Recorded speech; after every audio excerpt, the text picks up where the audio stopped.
afternoon, everybody. Welcome to our inaugural InnovAsian Dojo Webinar.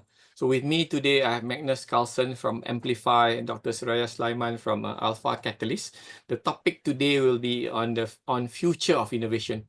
This is a special time for Alpha Catalyst Consulting, as this year we celebrate our 24th anniversary as an innovation consulting company. So this is our, as I mentioned earlier, this is our inaugural webinar of Innovation Dojo. So innovation means innovation from an Asian perspective. So what we like to do in our webinar, in our dojo, is for people to be able to learn from thought leaders on the topics of innovation and transformation. So we do hope we do have more sessions similar to this in the future. But to begin with, I'd like to actually invite Magnus from Amplify to share his view on future of innovation. So Magnus, over to you.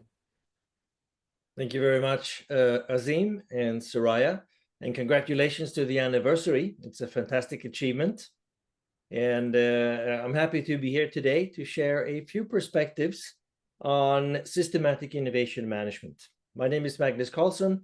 I do have 25 years plus of experience in innovation management, from practice, from standardization, and from research. And I will just give a very short update on what is happening right now, according to my opinion, in the area of innovation management, and what are the key trends. So just to start off the conversation, a few updates on systematic innovation management. Let me just start to share a couple of observations. We see that continuously, year after year, executives say that innovation is extremely important. And this doesn't not only go for executives in the private sector, this is also something we hear from the public sector. We need to innovate to stay relevant, to make sure that we can grow, and to make sure that we can make the best use of taxpayers' money. So the strategic importance of innovation is consistently high for organizations, all kinds of organizations. But as you can see here, there is a disturbing curve that the outcome, the satisfaction of the outcome of those innovation efforts is actually very low and declining. And so is the capability or the readiness to innovate. So we need to address this innovation gap by thinking, how can we make sure that something that important as innovation, that we actually can deliver and create satisfactory outcomes. And we see a couple of trends right now that would help us to address this particular gap. So there are at least two key trends here. The first one is the emergence of international standards, and the second one is that we do see an emerging profession in the discipline of innovation management. There is actually also a third trend, and I will share that with you towards the end of my remarks. First, international standards. And actually, earlier this year, 2024, we published ISO 56001. This is a key milestone for the discipline of innovation management, because for the first time, we do have a certifiable standard for innovation management system. So we can build and maintain a management system for innovation activities in any organization. And that is a critical point when it comes to building that critical capacity in any organization. But the publication of ISO 56001 only marks the starting point on a journey that we are on. So now the work starts to create awareness about the standard, making sure that organization can learn about it, and then move on to do assessment and implementations and actually boost their innovation performance. And if they decide to do so, become certified as an organization. So if we just look a little bit closer on the international standards that are available, there is actually a full family of standards that address innovation management. The first one to the left-hand side here is ISO 56000. This is the foundational document that includes the definitions, the principles, and other fundamentals of innovation management. In the center, we do have, let's say, the core standards, innovation management system standards, and there are two of them. Since before, we've had 56002, and that is the guidance standard that provides recommendations for any organization that want to build an innovation management system. And as I mentioned now just recently, we have the flagship standard in this family, ISO 56001, which is the requirements standard for innovation management system. And an organization can choose which one to use, number one or number two. Third, we have an important category of documents, and those are the checklists and the assessments when you would like to understand what gaps do I have in my organization related to those two standards in the middle here. Those documents are being developed as we speak and will be available very soon. So look out for the innovation management checklist and the innovation management assessment that will be available to do this job. And this is actually all you need to get started to build innovation capabilities in your organization. I just want to make a few highlights on what's inside these documents. I mentioned the innovation management principles, and there are 8 of them, and they are the foundation for the innovation management system. And they can help us understand a little bit what is innovation management all about, because it goes beyond innovating and innovators and the innovation activities as such. These principles are all about creating the conditions so that innovation can happen more easily and create more value in any organization. So if you follow or adopt these principles in an organization, the likelihood of boosting innovation performance will increase significantly. I will not walk through all of them here, but you can see here there is a focus on the realization of value, and you do that by exploiting insights. For example, understanding at the deep level, what are the user needs? Managing uncertainty is perhaps the principle that really defines this discipline, because innovation management is all about finding the methods and tools to navigate uncertainty. Because when we're innovating, we're creating something new, and that involves uncertainty and a certain amount of risk-taking as well. The next 3 principles around leadership, strategy, and culture are all about setting the right conditions for innovation to happen in an organization. Without those leaders, without the strategic focus, and without building a culture in the organization, you are not likely to make innovation happen. And the 2 last ones is about adapting the organizations and the processes so that they fit the innovations that you seek to develop, and that you look at all the factors and take a systems approach to innovation management. And as I mentioned, these principles are the foundation for the innovation management system, and it includes a number of sections. And this is not just a high-level description of the headings of that particular standard. In the middle, we have the processes that will take you from an intent to innovate to the realization of value. And that is really the purpose of the innovation management system, to make sure that the process of innovating goes as smoothly and as quickly as possible. And all the other parts of the innovation management system are there to support those processes. Understanding the context, focusing on leadership, the role of top management, strategy, and so on, moving into planning, where you look at your tactical objectives, portfolio, collaboration, and so on.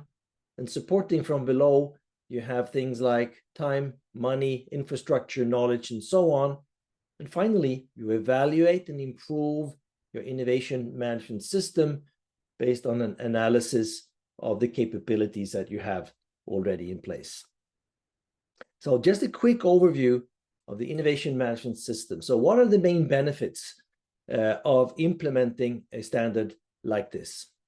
First of all, you can manage your innovation initiatives and your projects with the systems approach, meaning that you look at the success factors in a holistic way. And that makes a big difference.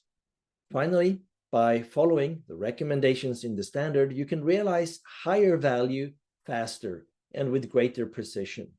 So by adopting the ways of working that are recommended in the standard, you are more likely to succeed in terms of realization of value. And many organizations are in the process of their digital transformation, their green transformation. It's all around climate change, sustainability, and so on. And to do those transformations, innovation will be critical. So this standard will provide the foundation for innovation related to those kinds of transformations.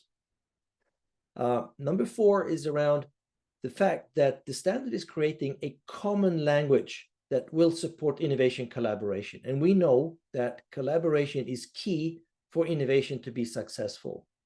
Could it be inside a large organization, together with partners, or even innovation as part of a larger ecosystem? And providing a common language and a framework will facilitate to a great extent that innovation work. And finally, should you choose to use the standard as a means to become certified, it will enhance the legitimacy and boost your reputation through that kind of certification. Just want to point out that certification is optional. You can use the standard just to build capabilities and to boost your innovation performance. And you can make a decision later on whether you would like to go for certification or not. Let me just round it off by mentioning a few things around the second trend, and that is the emerging profession.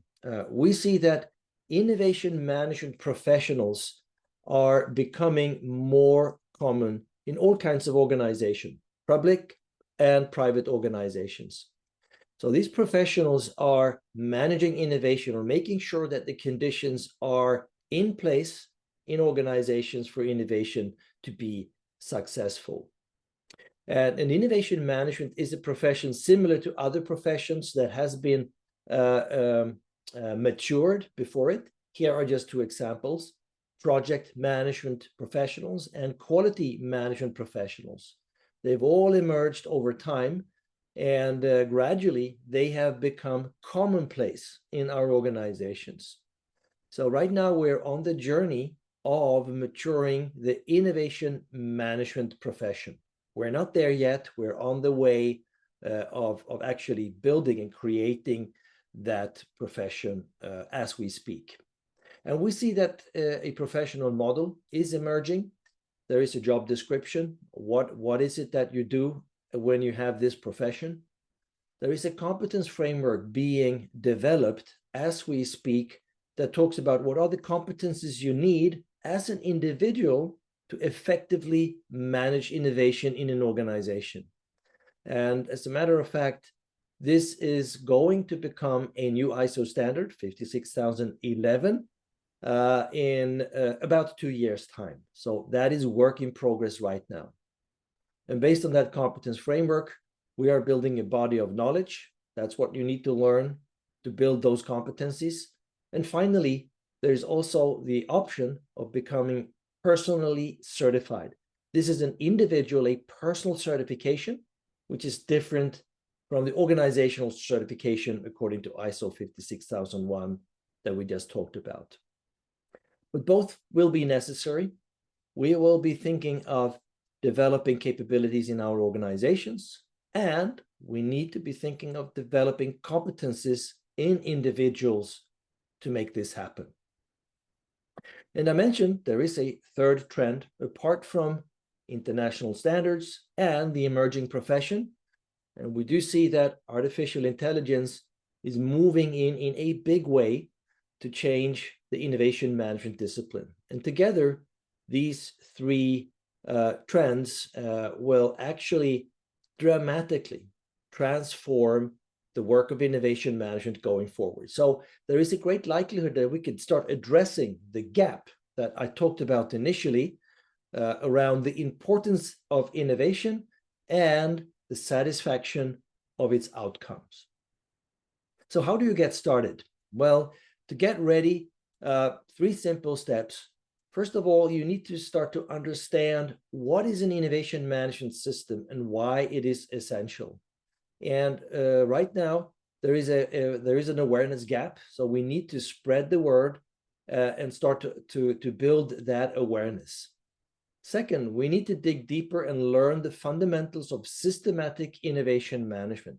How can you make sure that the right conditions are in place in every organization so that we can boost innovation performance?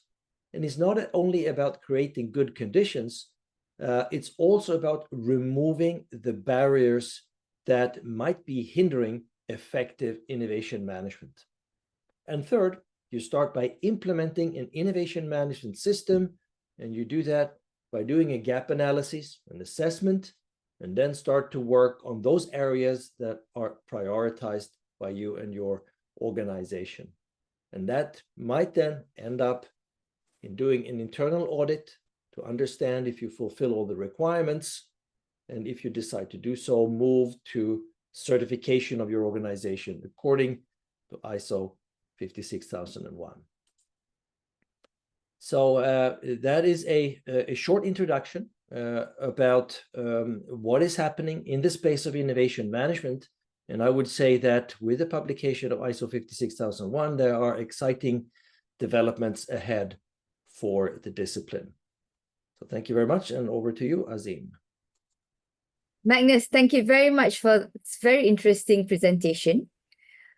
I'd like to start looking at the angle for the leaders, who they themselves will not be the ones sort of who are leading the nitty-gritty, perhaps, of innovation, right? What is the role of these leaders if we're to sort of, give it at a very high level?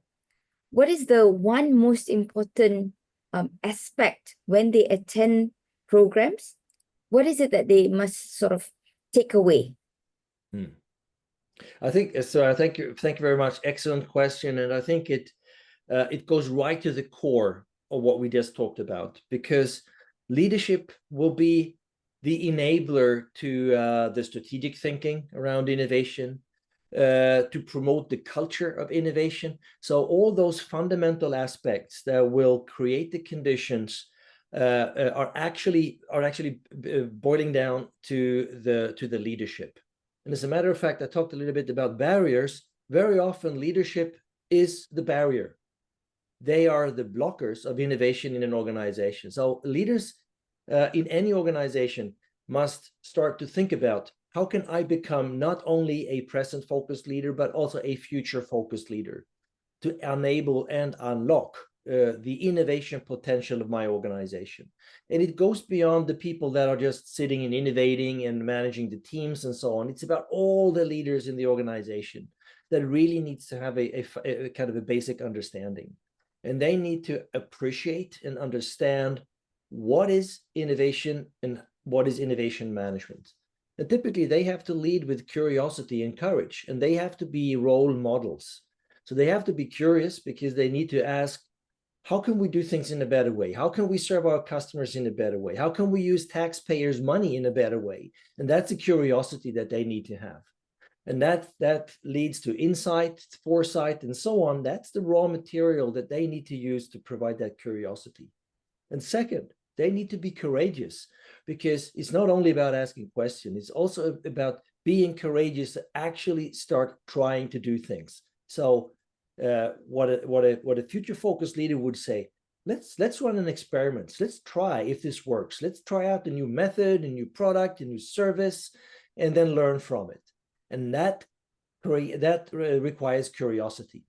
And that's why I also need top management on board, so that they could allow both curiosity and courage to take place among all leaders in an organization. This is so fundamental, Suraya. So this is exactly the message that we would like to send right now. Right. And typically then, a lot of leaders sometimes think that innovating and innovation management will be sort of about the same, right? How can we, in a very sort of short way, how can we sort of differentiate?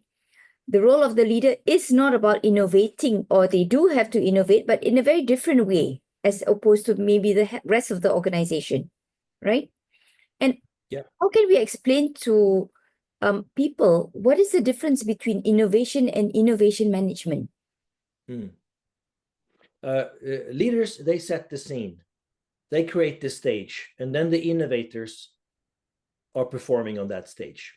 And we know to perform on the stage, it needs to be, it needs to be certain conditions in place so that the actors can perform in a good way. So the innovators are the performers, and we need to create the best possible conditions. And that's the responsibility of leaders, to making sure that the stage is set. Sometimes it's even good if the leaders keep away, do not try to organize things in details or micromanage and so on. Let the innovators use the stage, trust them, trust the process, and so on. So sometimes the leadership is about do not stand in the way of the innovators. So setting the stage, I would say, is the main task of leaders, and that is innovation management, because that is about the success factors for innovation to happen. And it's about culture, process, tools and methods, and so on that you provide on that stage so that the innovators can perform at their very best. And when we refer to leaders, these are not just about your senior management or your top management, but it also encompasses the board members, doesn't it? Correct. It actually deals with leaders at all levels. So if you look at, let's say, first line leaders, they might be very close to the teams, to the innovators, and so on. They, of course, they might have a kind of a daily relationship to those innovation activities, and they must be very mindful about the things that we just talked about. And then middle management and senior management needs to be there to understand the dynamic. They need to understand what is innovation, what kind of animal is it, and in particular it's about the understanding how to manage uncertainty and the fact that we cannot rely on the same type of decision making, for example, that we use in other business or organizational context. Because in innovation management, we need to take decision based on assumptions, because all the fact is not there, and that is quite difficult actually. And you need to be, you need to provide the security to your subordinate leaders so that they are able to base decision on assumptions, not on facts. And also, the goal is not to be right. Leaders want to be right. The goal is to learn, so that they need to be open-minded. We need to change decisions sometimes. Okay, we tried that. We learned that it doesn't work. Now we take another avenue. So we are changing constantly. And that is part of the culture, obviously. And then it goes all the way up to top management that needs to be accountable for the entire management system. And then, again, all the way up to the board, the owners, the boards, and so on. Typically, they need to be trained to understand what is innovation management as well. Not because they are involved in the details, but they need to ask the right questions to the leadership. So if they are not able to understand the nature of innovation and innovation management, they will not ask the right questions. And actually, they might be the blocker. They might hindering, because they set incentives, they set goals, and they ask other types of questions that actually would down prioritize innovation activities. So the board, the owners, are a very important target group to learn about the fundamentals of innovation management and how they can be enablers and not the blockers. Right. Thank you, Magnus. I think in my work in the past few months, I've been traveling all around. I was in Bali, Jakarta, and a few other countries. And what I see happening is a lot of the Asian countries are now more interested in innovation. Like Indonesia, for example, I think about 10 years ago, they ranked, I think, number 80 in terms of global innovation index. Now they have jumped leap and bounced to, they are now top 50. Vietnam is also now really going all out on innovation management, etc.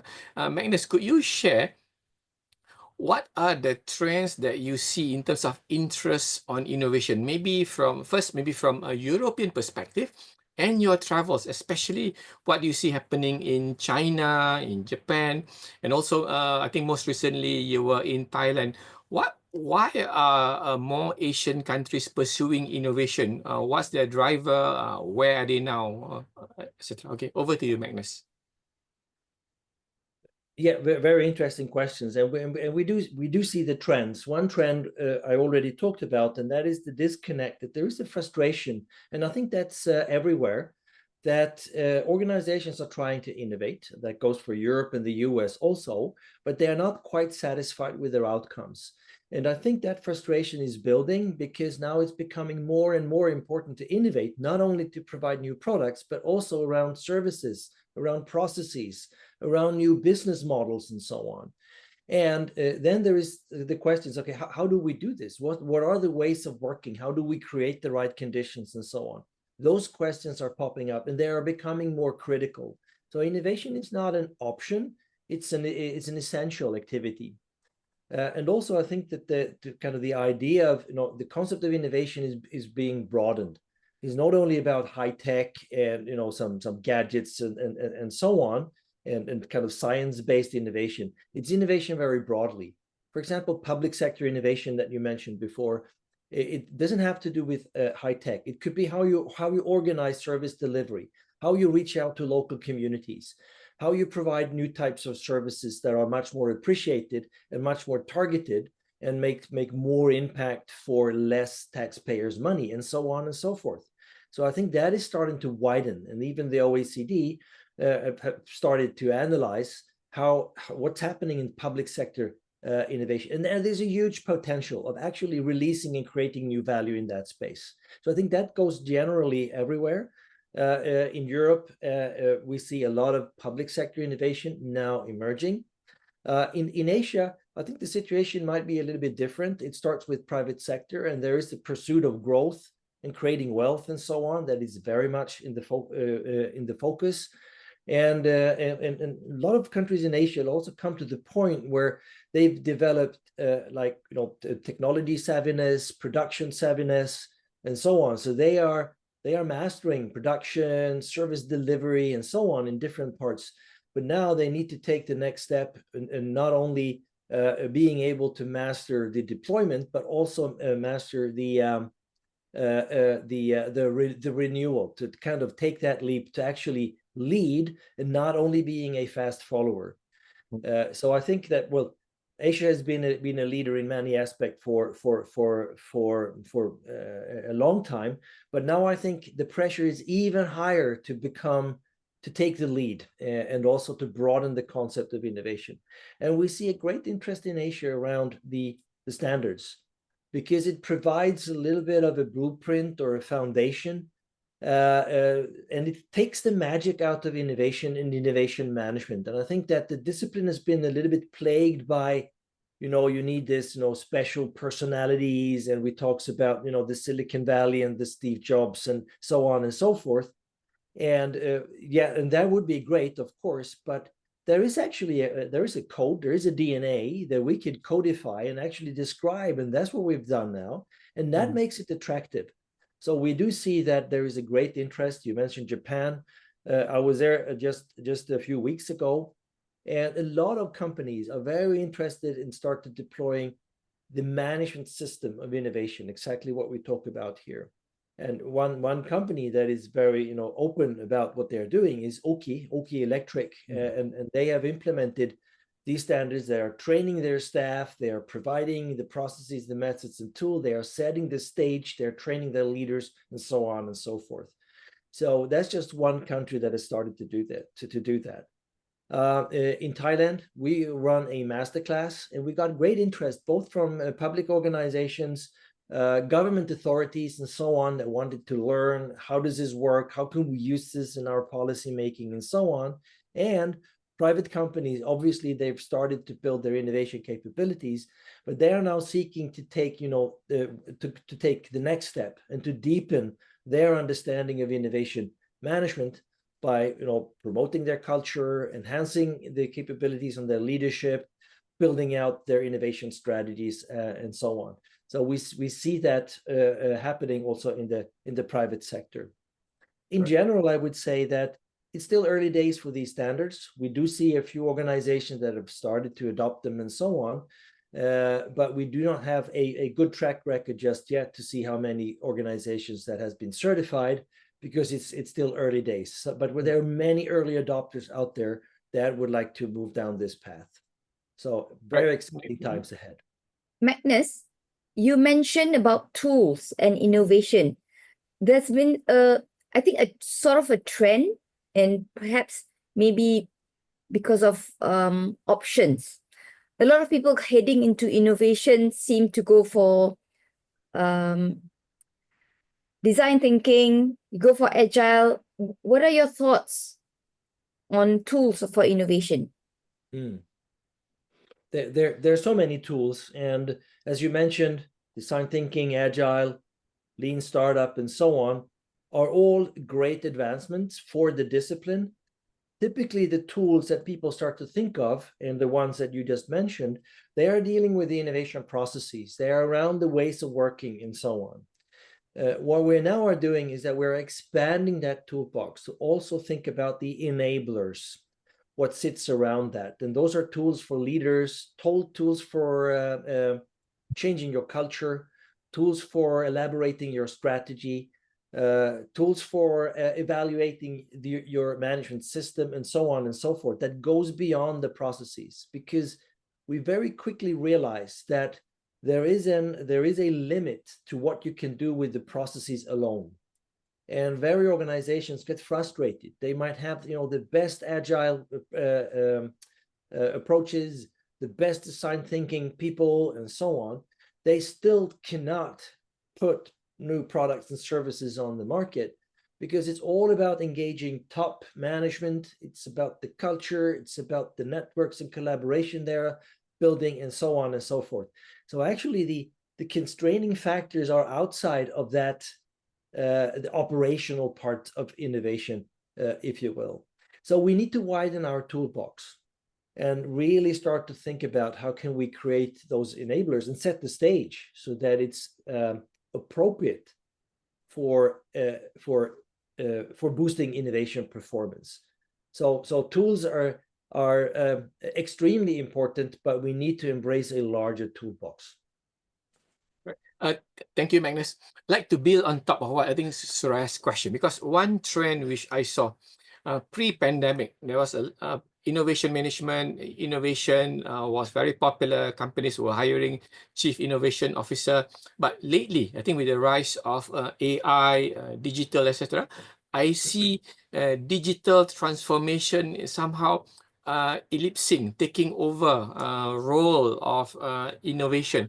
Where do you see the convergence between innovation management and digital transformation?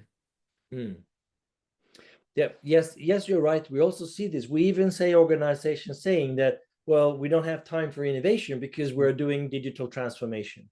And that's a false conclusion. Because when you do digital transformation, and you do that because you would like to create an impact using digital technologies, right? And in order to do that, you need to do a lot of new things.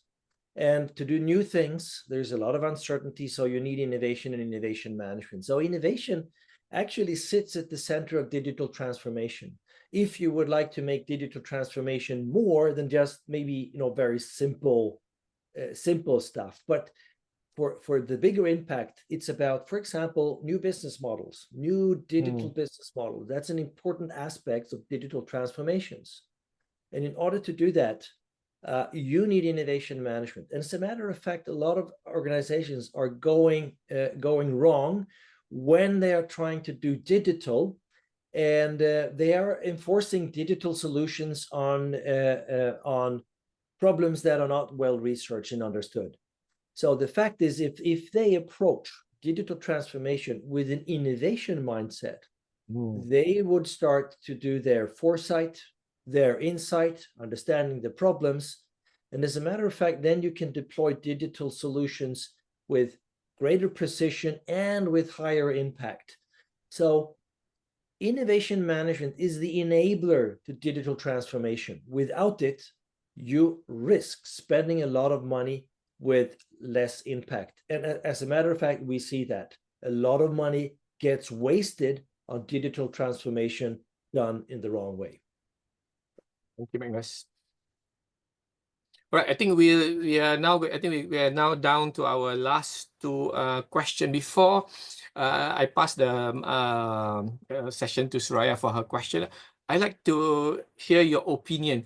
I think earlier on you talked about AI coming into the picture. So what do you see? What does the future looks like from an innovation management perspective? I think a few years ago, I had this vision. Okay, maybe in the future, a product will be produced and delivered to the customer without the company needing to do everything. Everything is automated, whether it's a new physical product or even a new TV program, because everything is possible now. So where do you see the future of innovation management with AI in the picture?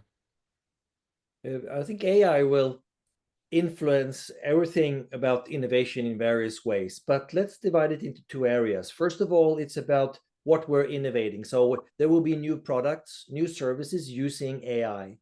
So we can innovate on a much broader range using that technology. And we should remember that AI is not a new thing.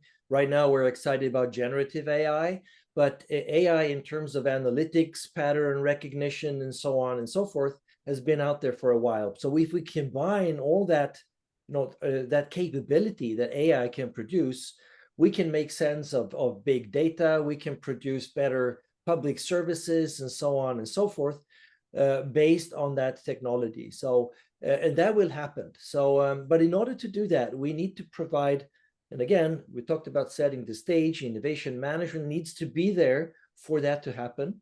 And in innovation management, we can also use AI to do better foresight, to do better insighting, to draw better conclusions, to prioritize our opportunities better, to select our ideas in a better way, and so on and so forth, and also provide the knowledge. That's something that we are doing from Amplify. We are providing our knowledge in the form of AI so that you can interact and ask questions. How do we create a better culture? How do we create, strengthen our strategy? What is an innovation policy, and so forth? So it's also a kind of a knowledge tool that you can access using AI.